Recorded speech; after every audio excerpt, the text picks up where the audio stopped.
الفكرة بلشت بأنه كان في كتير اعتراضات من الأمهات أنه هن بيروحوا على البنك ما بيقدروا يفتحوا حساب لأولادهم القاصرين.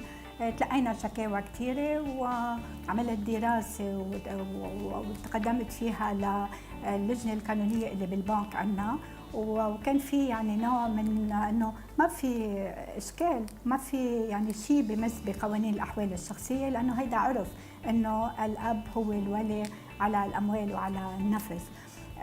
كان في انه باب ممكن انه ندخل منه هو عبر منتج مصرفي. بناء على طلب من بعض هيئات المجتمع المدني المهتمة بحقوق المرأة وحقوق الطفل، جمعية المصارف طلبت من اللجنة القانونية فيها انه تبحث بإيجاد مخرج قانوني يتيح للأم أن تؤمن ادخار معين لدى المصارف لصالح أولادها القاصرين.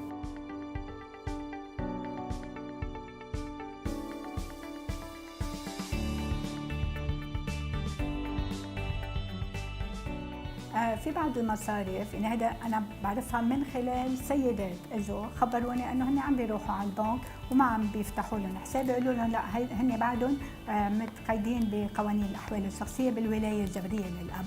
نحن ان شاء الله انه بمبادره شخصيه بنشجع كل المصارف، لانه يعني انه يلتزموا بقرار جمعيه المصارف، وان كان هي ما فيها تجبرهم، بس هن صار حلها، صار وقتها انه الام تاخذ حقوقها مثل يعني ما يكون في فرق بين الام وبين البي.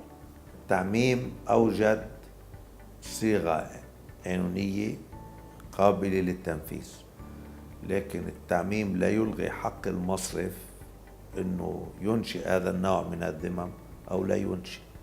يعني كمان ايضا فيك مصرف ما بده يتعاطى تسليف للافراد، بده يتعاطى تسليف للمؤسسات والشركات، ما بيتعاطى. فاليوم ما فيك تفرض على المصرف شو انواع الحسابات اللي بيقدر يفتحها.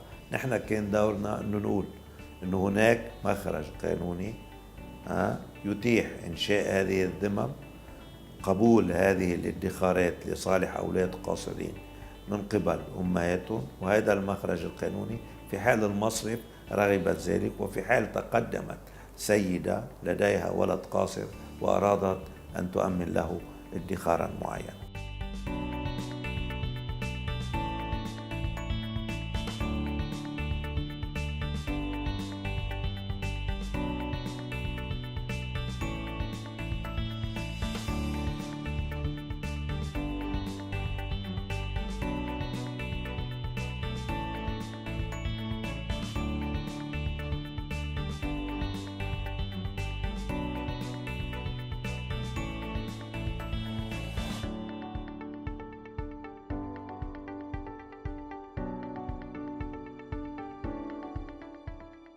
كمان بحب نوه بمبادرة تانية كانت بسنة 2013، كمان وصلت لأنه الأمن العام يوافق على أنه توقيع الوالدة إلزامي على إذن السفر وعلى إصدار الباسبور، وهذا الشيء اللي ما كان موجود. كمان كان هيك يعني شو بيقولوا عرفا تابع للولاية الجبرية، ولكن الأمن العام أخذ قرار أنه لا، بحق للأم أنه هي تكون مشاركة بقرار إذن السفر للأولاد القاصرين مثل البي، يعني الأم ده توقيع الأم صار إلزامي.